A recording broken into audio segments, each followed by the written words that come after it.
आज मैं एक्सप्लेन करने वाला हूँ 2022 में आई मूवी ब्लर को। इसके रेटिंग्स की बात नहीं करेंगे क्योंकि ये अभी जल्द ही रिलीज हुई है, तो रेटिंग्स में बदलाव देखने को मिल सकते हैं। मैं मूवी को एक्सप्लेन करूंगा, लेकिन उससे पहले अगर आए हैं तो नीचे लाल कलर से लिखे सब्सक्राइब को दबाकर ग्रे कर दें। इससे आप हमारे चैनल से जुड़ जाएंगे और आने वाली वीडियोस को देख। शुरुआत में हम गौतमी नाम की एक लड़की को देखते हैं जो कि आंखों की रोशनी न होने की वजह से देख नहीं सकती थी। घर में एकदम तेज आवाज में धूम धड़ाका वाला गाना बज रहा था, तो वो चिल्लाते हुए किसी को वो गाना बंद करने को कहती है, पर हमें ये नहीं दिखाया जाता कि वो किससे कह रही है और न ही उस तरफ से कोई जवाब आता है। वो खुद उस गाने को बंद करके रोते और लड़खड़ाते हुए घर के स्टोर रूम में जाती है और वहाँ पर लगे फांसी के फंदे से लटक कर खुद की जान देने जा रही होती है। तभी अचानक दोबारा वही गाना बजने लगता है और उसे एहसास होता है कि वो अदृश्य इंसान उसे देख रहा है। गौतमी खुद को मारने से रुक जाती है और उस इंसान पर चिल्लाने लग जाती है, लेकिन तभी वो अदृश्य इंसान गौतमी के पैरों के नीचे लगे स्टूल पर लात मार देता है, जिसके चलते गौतमी फांसी से लटक के अपने प्राण त्याग देती है। गौतमी के मर जाने के बाद वही अदृश्य इंसान उसकी लटकी हुई बॉडी की फोटोज खींचने लग जाता है और तेज बारिश के कारण वहाँ लाइट चली जाती है और म्यूजिक बंद हो जाता है।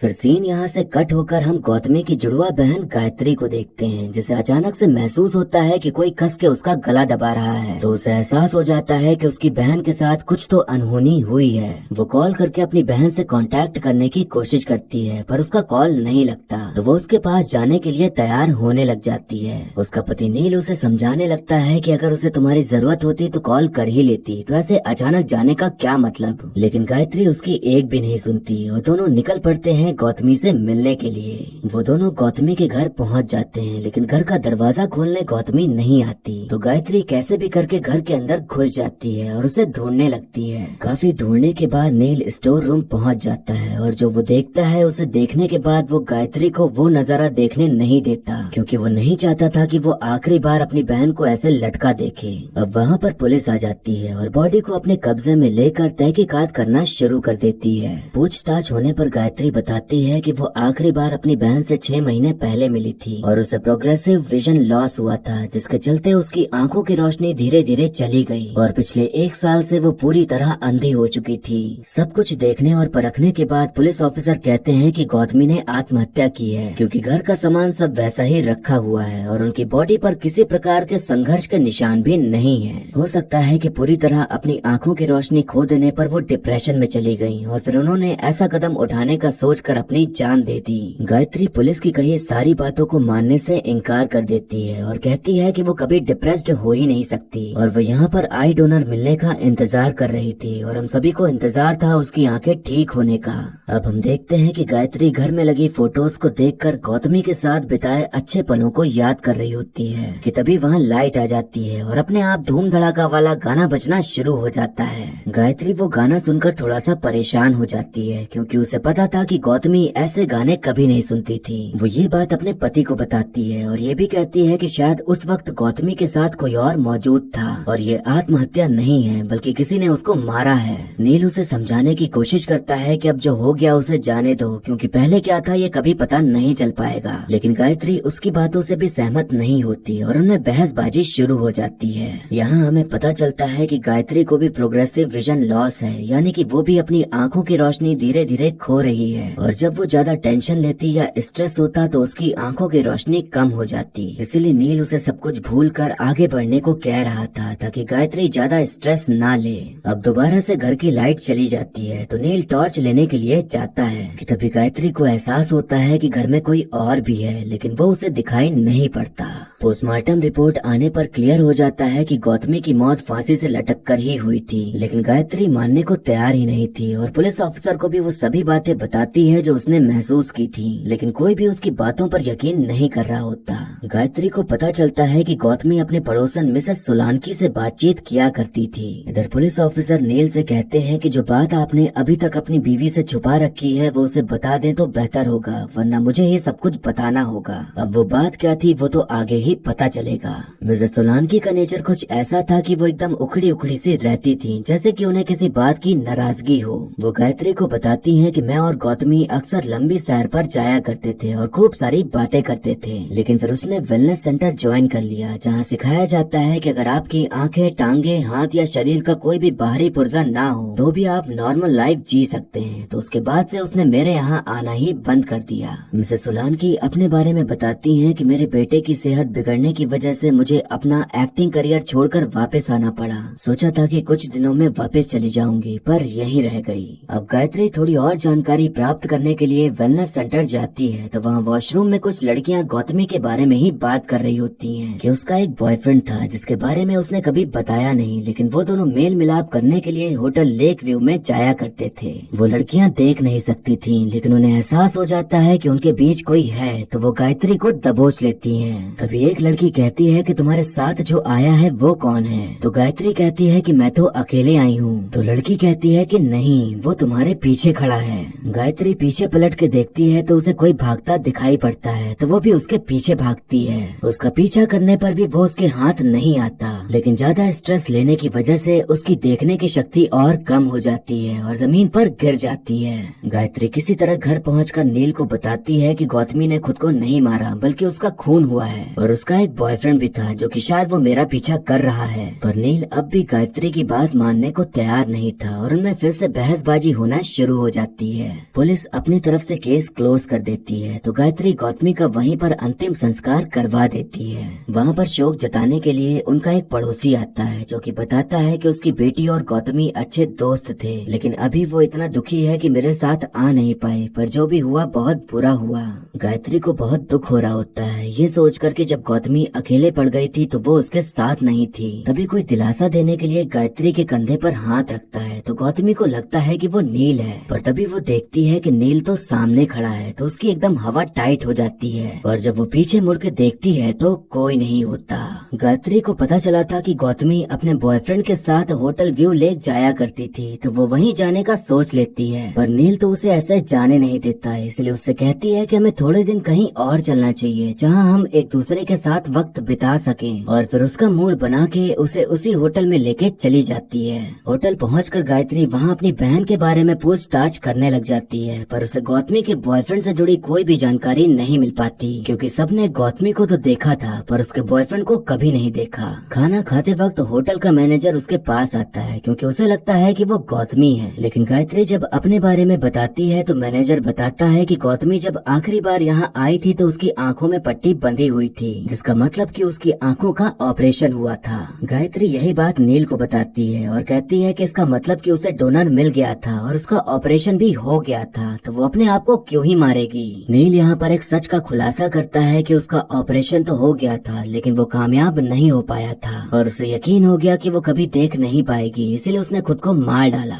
ये सच सुनकर गायत्री को बहुत बड़ा झटका लगता है जिस वजह से उसकी आंखें और कमजोर हो जाती हैं। अब अगले दिन एक दद्दू गायत्री के पास आते हैं और बताते हैं कि वो आपकी बहन के साथ आया था। वो गायत्री को अपने कमरे में ले जाता है और उसके हाथ में एक चाबी पकड़ाते हुए कहता है कि आपकी बहन ने बेड के नीचे रख दी थी। गायत्री उस लड़के के बारे में पूछती है जो गौतमी के साथ आया था तो बूढ़ा आदमी बताता है कि वो इस दुनिया में मौजूद तो है पर सभी उसे अनदेखा कर देते हैं, ठीक वैसे ही जैसे हम जैसे बूढ़े लोगों को एक टाइम पर लोग अनदेखा कर देते हैं। वो बताता है कि मॉल रोड पर जो पार्किंग है वहाँ कैमरे लगे हुए हैं तो उसमें वो दिख सकता है। गायत्री नील को लेकर उसी पार्किंग एरिया में चली जाती है सीसीटीवी फुटेज देखने के लिए, लेकिन नील उसे कार से बाहर आने नहीं देता बल्कि खुद फुटेज लेने चला जाता है। काफी देर बीतने के बाद भी नील वापस नहीं आता तो गायत्री खुद ही सिक्योरिटी रूम पहुंच जाती है और वहाँ बैठे आदमी से पूछती है तो पता चलता है कि एक आदमी आया था और फुटेज लेके चला गया। तभी वहाँ कुछ हलचल होती है तो पता चलता है कि किसी ने सीसीटीवी कैमरे के तार ही काट दिए और वहाँ से हार्ड ड्राइव भी गायब हो जाती है जिसमें कि सारा डाटा स्टोर था। अब हम देखते हैं कि वो बूढ़ा आदमी अपने घर में बड़े आराम से नहा रहा होता है कि तभी अदृश्य इंसान उसके टब में बिजली का तार डाल देता है जिससे कि उसकी करंट लगने से मौत हो जाती है। उधर गायत्री को नील कहीं नहीं मिलता तो वो पुलिस में कंप्लेन कर देती है और ये भी बता देती है कि जो इंसान उसका पीछा कर रहा था उसी ने गायब किया है और उसके बारे में बूढ़ा आदमी जानता है। गायत्री पुलिस को साथ में लेकर दद्दू के कमरे की ओर जा रही होती है तो अदृश्य इंसान उसके सामने से गुजर जाता है पर वो उस पर ध्यान नहीं देती। फिर कमरे में जाकर उसे पता लगता है कि बूढ़ा आदमी मर चुका है। इससे गायत्री को और बड़ा झटका लगता है जिससे कि उसके देखने की पावर एकदम ना के बराबर हो जाती है। वो बूढ़ा आदमी ही एक लौता व्यक्ति था जिसने उस अदृश्य इंसान का चेहरा देख रखा था, इसलिए उसने उसे मार डाला। अब गायत्री अपना चेकअप कराने के लिए डॉक्टर के पास जाती है तो उसे पता चलता है कि गौतमी का ऑपरेशन फेल नहीं हुआ था बल्कि उसकी आंखें ठीक हो गई थी। लेकिन उसके बाद क्या हुआ वो नहीं जानते थे क्योंकि फिर दोबारा गौतमी वापस आई ही नहीं। नील ने बताया था कि ऑपरेशन कामयाब नहीं हुआ था और वहीं डॉक्टर ने बताया कि कामयाब हो गया था। तो अब गायत्री और भी ज्यादा कंफ्यूज हो जाती है कि आखिर सच क्या है और अगर सच ये है तो नील ने झूठ क्यों कहा। पुलिस को खबर मिलती है कि घर में हलचल देखी गई है जिसका मतलब कि नील वापस आ गया होगा। तो गायत्री पुलिस ऑफिसर के साथ घर आती है और अंधेरे में उसे ढूंढना शुरू कर देती है। पुलिस ऑफिसर को नील मिल जाता है लेकिन जिंदा नहीं, मरा हुआ, क्योंकि वो रस्सी से लटक रहा था। गायत्री ये सब देख नहीं पाती क्योंकि अब उसकी आंखों की रोशनी पूरी तरह से जा चुकी थी। पुलिस को घर से एक रिकॉर्डर मिलता है जो कि शायद नील ने मरने से पहले रिकॉर्ड किया था। उस रिकॉर्डर को सुनने पर पता चलता है कि गायत्री और नील साथ तो थे पर साथ रहकर भी उनके बीच काफी दूरियां आ चुकी थी, जिस वजह से नील उसकी बहन में गायत्री को ढूंढने लगा। यानी कि उन दोनों में जब दूरियां आई तो गौतमी और नील का आपस में चक्कर चलने लगा। यही बात थी जो पुलिस ऑफिसर नील से गायत्री को बताने को कह रहे थे क्योंकि तहकीकात करने पर गौतमी की कॉल रिकॉर्ड्स में नील का नंबर काफी बार आया था। पुलिस ऑफिसर कहता है कि शायद आपके पति और आपकी बहन आपका सामना नहीं कर पा रहे थे या फिर वो दोनों एक दूसरे के बिना जी नहीं पा रहे थे, शायद इसीलिए दोनों ने अपनी जान दे दी। गायत्री को अब भी किसी की बात का यकीन नहीं था पर उसे इतना यकीन हो गया था कि उन दोनों का अफेयर चल रहा था।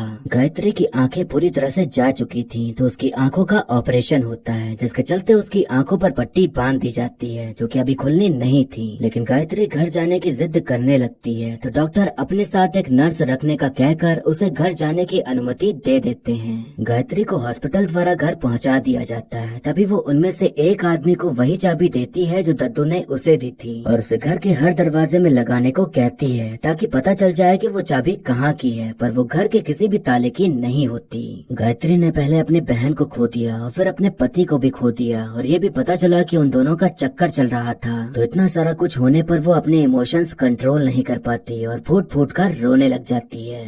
अब अगले दिन घर में दीपक नाम का एक लड़का आता है जो कि हॉस्पिटल की तरफ से गायत्री की देखभाल करने के लिए अपॉइंट किया गया था। गायत्री पहले तो इस बात की चिंता जताती है कि किसी फीमेल नर्स को क्यों नहीं भेजा, पर दीपक उसकी इतनी अच्छे से केयर करता है कि ये शिकायत उसके मन से दूर हो जाती है। रात में गायत्री को अजीब अजीब सपने आ रहे होते हैं जिसके कारण उसकी अचानक नींद खुल जाती है और तभी उसे एहसास होता है कि घर पर कोई है। वो पहले तो पुलिस ऑफिसर को कॉल करके मदद मांगती है पर ऑफिसर इतनी बार उसकी एक ही बात सुन चुके थे कि वो सुबह आने का कहकर आने से मना कर देते हैं। गायत्री की पहचान का यहाँ और कोई था नहीं तो वो दीपक को कॉल करके बुला लेती है और तब उसके सांस में सांस आती है। दीपक पूरा दिन गायत्री के साथ रहता था और उसका ख्याल रखता था और उन दोनों में इतनी बातचीत होने लगी कि नर्स और पेशेंट का रिश्ता दोस्ती में बदल गया और धीरे धीरे दोनों एक दूसरे के काफी करीब आने लगे थे। अब एक दिन गायत्री मदिरा का सेवन करते हुए दीपक से बातें कर रही होती है और उनमें ये बातें चल रही होती हैं कि जब 3 दिन बाद पट्टी खुलेगी और वो देख पाएगी तो क्या वो दीपक को याद रखेगी या भूल जाएगी। गायत्री दीपक से कहती है कि जिसने मेरा इतना ख्याल रखा उसे भूल तो नहीं पाऊंगी और इतने में ही वो अपने होठों को उसके होठों के करीब ले जाकर उन्हें जोड़ देती है। इस जुड़ाव से उनके बीच एक अटपटा माहौल बन जाता है जिसके चलते दीपक तुरंत वहाँ से निकल जाता है और गायत्री सोच में पड़ जाती है कि आखिर उसने ऐसी हरकत की ही क्यों। अब रात में हम देखते हैं कि जब गायत्री सो रही होती है तो फिर वही अदृश्य इंसान घर में घुसता है और पहले गायत्री की फोटो खींचता है, फिर उसके बाद इंजेक्शन लेकर उसे लगाने ही वाला होता है कि तभी गायत्री को एहसास हो जाता है कि वहाँ कोई है। तो वो पूरा दम लगाकर वहाँ से भाग खड़ी होती है और मदद मांगने के लिए अपने पड़ोसी के घर चली जाती है। पड़ोसी की नीयत भी बिल्कुल ठीक नहीं थी क्योंकि जब गायत्री पुलिस को फोन करने बोलती है तो वो कहता है कि फोन डेड है, लेकिन उसके जाने के बाद जब वो फोन चेक करती है तो फोन चालू था तो वो तुरंत वहाँ से भी निकल लेती है। गायत्री दीपक को फोन करके घर बुला लेती है और उसके साथ उसी के घर चलने को कहती है क्योंकि उसके मन में डर बैठ गया था कि उसके घर में कोई है।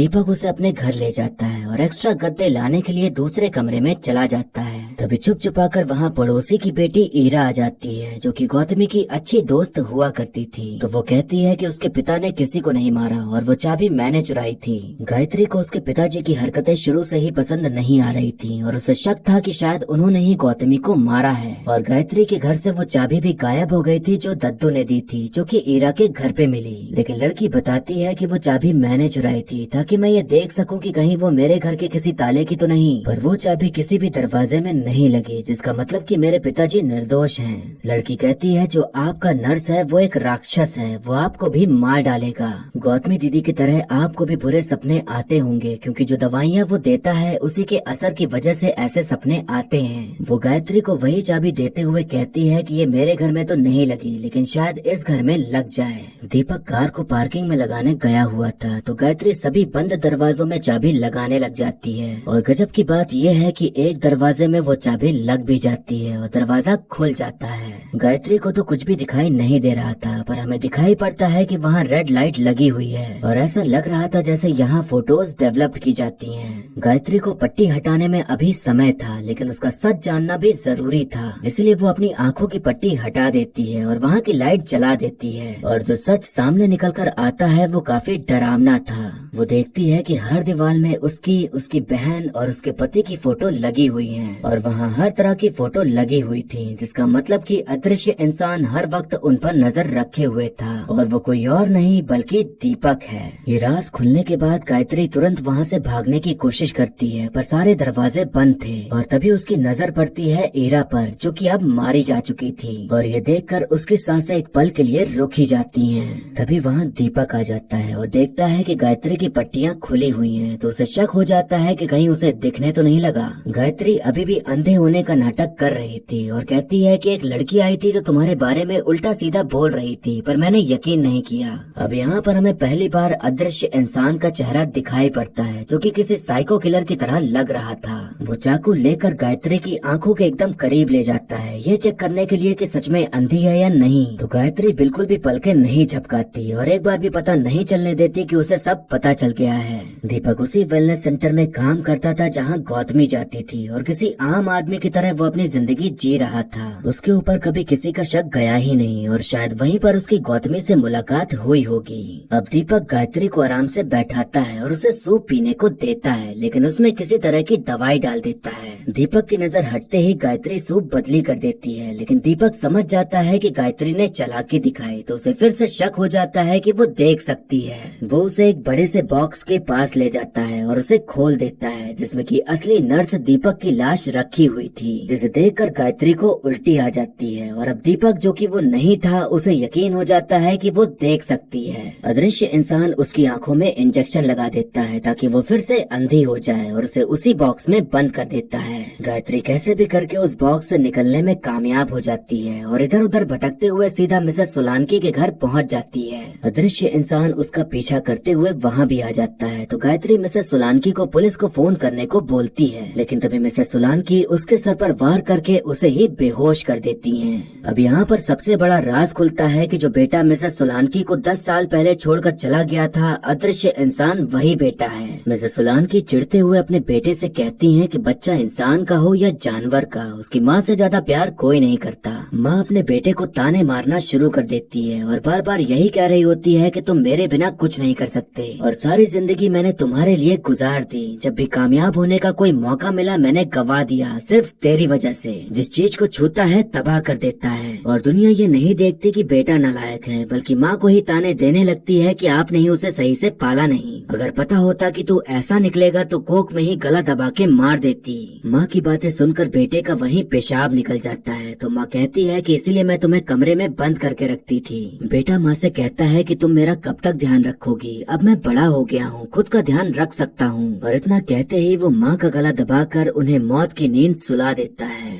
गायत्री को जब होश आता है तो उसे हल्का हल्का दिखाई दे रहा था। तो वो देखती है कि अदृश्य इंसान इंजेक्शन लेकर बैठा हुआ है उसे पूरी तरह अंधा बनाने के लिए। वो गायत्री से कहता है कि हम लोग नई शुरुआत करेंगे और कहीं दूर चले जाएंगे, पर गायत्री गुस्से से उसे धक्का दे देती है। अदृश्य इंसान उसके सामने दो ऑप्शन रखता है, या तो फांसी लगाकर अपनी जान दे दो या तो मेरे साथ जिंदगी गुजारो। तो गायत्री फांसी लगाना ही सही समझती है। गायत्री फांसी का फंदा डालकर खड़ी हो जाती है, लेकिन उसके अंदर इतनी हिम्मत नहीं थी कि वो जान दे दे, या फिर इतनी हिम्मत थी कि वो जी सके, इसीलिए वो फांसी नहीं लगाती। अदृश्य इंसान को ये लगता है कि उसने फर्स्ट ऑप्शन चूज किया है, तो वो खुशी के मारे उसे चूमने लगता है। लेकिन तभी गायत्री के हाथ चाकू लग जाता है, तो वो उसके पेट में भौंक कर वहाँ से भागने लग जाती है। उसे टेलीफोन दिखाई पड़ता है तो वो पुलिस को फोन लगा देती है, लेकिन वहाँ से भागने का कोई रास्ता नहीं था, इसलिए घर की बिजली बंद कर देती है, क्योंकि उसे तो आदत थी अंधेरे में रहने की। लेकिन अदृश्य इंसान चालाकी दिखाते हुए कैमरे की फ्लैश मार मार के उसे ढूंढ रहा होता है, लेकिन मौका पाकर गायत्री उस पर हमला कर देती है। पर अदृश्य इंसान उस पर भारी पड़ जाता है और वो उसके ऊपर चढ़कर उसे चाकू मारने ही वाला होता है कि तभी गायत्री उसके ही कैमरे से उस पर वार कर देती है। तभी वहाँ पर पुलिस आ जाती है, तो अदृश्य इंसान अंधेरे में छुपने लग जाता है जैसे कि कोई छोटा बच्चा हो। सभी पुलिस ऑफिसर और गायत्री उसे घूर रहे होते हैं, तो अदृश्य इंसान बार बार कह रहा होता है कि मुझे मत देखो, अपनी नजरें मुझ पर से हटाओ, पर सबकी नजरें उस पर ही गड़ी हुई थी, जिसके चलते अदृश्य इंसान खुद का ही गला काट कर खुद को मार डालता है।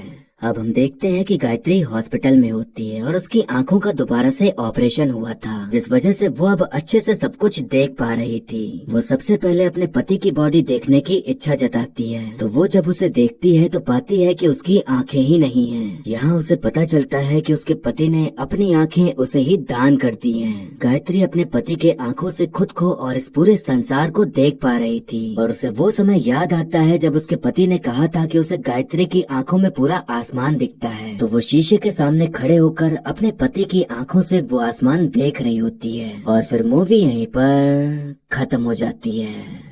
तो दोस्तों, अगर हम एंडिंग की बात करें कि उस अदृश्य इंसान ने खुद को क्यों मारा और बार बार ये क्यों कह रहा था कि नजरें नीचे करो, तो उस चीज को जानने के लिए हमें उसके बारे में जानना होगा। उसका एक भी बार कहीं भी असली नाम नहीं लिया गया, इसलिए मैंने उसका नाम अदृश्य इंसान रख दिया, क्योंकि लोगों के लिए वो अदृश्य ही था। पहली बात तो यही है कि वो बचपन से मेंटली डिस्टर्ब था, या फिर उसकी परवरिश ऐसी हुई कि वो डिस्टर्ब हो गया। उसकी माँ ने बताया था कि जब वो छोटा था तो बीमार रहता था, जिसकी वजह से उन्हें अपना एक्टिंग करियर छोड़ना पड़ा ताकि उसकी देखभाल कर सकें। हमें देखने को मिला कि उसकी माँ को इस बात का हमेशा से गम था कि वो अपना सपना पूरा नहीं कर पाई, जिस वजह से वो एकदम चिड़चिड़ी हो गई थी और अपनी भड़ास अपने बेटे पर ही निकाल रही थी। तो शायद वो बचपन से ही ऐसा करती आ रही थी, जिस वजह से उनका बेटा ये ताने सुन सुनकर पूरी तरह डिस्टर्ब हो गया, और उसकी माँ उसे घर में ही कैद करके रखती थी, जिस वजह से उसके कभी दोस्त नहीं बन पाए और न ही कभी किसी का साथ मिला। माँ ने उसे हमेशा अपने पास ही रखा और कभी बाहर की दुनिया देखने ही नहीं दी। फिर वो घर से भाग गया और अपनी जिंदगी जीने लगा, पर फिर भी उसके दोस्त उसके साथी नहीं बन पाए, क्योंकि उसे पता ही नहीं था कि दोस्ती की कैसे जाती है और लोगों से कनेक्ट कैसे हुआ जाता है। तो वो बाहरी दुनिया में जाकर भी अकेला था, उससे बात करने, उसका हाल चाल लेने वाला कोई नहीं था। फिर उसने अपनी ही एक सोच बनानी शुरू कर दी और उसके अपने नियम बनने लगे। उसे वेलनेस सेंटर में काम करते हुए एहसास हुआ कि जो लोग इस दुनिया को नहीं देख सकते वही उसे देख सकते हैं और उससे बात करते हैं। फिर वहीं पर उसे गौतमी मिल गई होगी, जिसका वो ख्याल रखने लगा होगा, और फिर उनमें बातें शुरू हो गयी और प्यार भी हो गया होगा। पर जब अदृश्य इंसान को पता चला कि वो अपनी आंखों का ऑपरेशन करवाने वाली है, तो वो डर गया कि शायद गौतमी अंधेरी दुनिया से वापस आने के बाद उसे भूल जाएगी। तो वो उसको ऐसी दवाइयाँ देने लगा जिससे कि उसकी दोबारा से आंखें चली गयी, और जिस तरह उसने गायत्री को 2 ऑप्शन दिए थे वैसे ही गौतमी को भी 2 ऑप्शन दिए होंगे, जिसके चलते गौतमी ने खुद को मारना ही सही समझा। तो एक तरह से अदृश्य इंसान का पास्ट सही नहीं था, ऊपर से वो मेंटली भी सही नहीं था, और ये दुनिया उसे न जानती थी न पहचानती थी। वो जब बूढ़े आदमी का खून करके बाहर निकला तो वो गायत्री और पुलिस वालों के सामने से गुजर गया, लेकिन तब भी किसी का ध्यान उसकी तरफ नहीं गया, तो इसीलिए वो दुनिया वालों के लिए अदृश्य बन गया। और जब सभी लोग उसे घूरने लगे तो वो ये देख नहीं पाया कि सबकी नजरें उस पर ही क्यों हैं, क्योंकि कभी भी किसी ने उस पर ध्यान नहीं दिया था। तो अपने मन में बनाए उसके नियम उल्टे पड़ गए, जिसकी वजह से उसने अपनी जान ले ली। यहाँ हमें 2 बातें समझने को मिलती हैं कि दुनिया में हम इतने लोगों से मिलते हैं कि हमें हर कोई याद नहीं रहता, बस वही याद होते हैं जो फेमस होते हैं। ऐसे दुनिया में ना जाने कितने आम आदमी हैं जिनके बारे में हम कुछ नहीं जानते, हम बस उन्हें ही याद रखते हैं जिनसे हमें कोई कोई जरूरत होती है या फायदा होता है और बाकियों को भूल जाते हैं। ठीक उसी तरह जैसे बूढ़े आदमी को कोई याद नहीं रखता था। वो 23 साल से उस होटल में काम कर रहे थे, लेकिन उन्हें जानने वाला, उनका हाल चाल लेने वाला कोई नहीं था। तो हम ये सीख ले सकते हैं कि जब भी हमें पता चले कि इंसान अकेला है तो हमें उसका हाल चाल ले लेना चाहिए, वरना उनके दिमाग में अलग ही दुनिया पनपने लग जाती है, जो कि उनको या तो बड़ा बना देगी या फिर अदृश्य इंसान की तरह बुरा। दूसरी बात ये कि अदृश्य इंसान एकदम साइको किलर था, लेकिन हमारे और आपके बीच में जी रहा था और किसी की नजर उस पर नहीं पड़ी। तो हम अपने में ही इतना घुसे होते हैं कि हमारे बीच में ही बुराई पनप रही होती है जिसे हम देख नहीं पाते।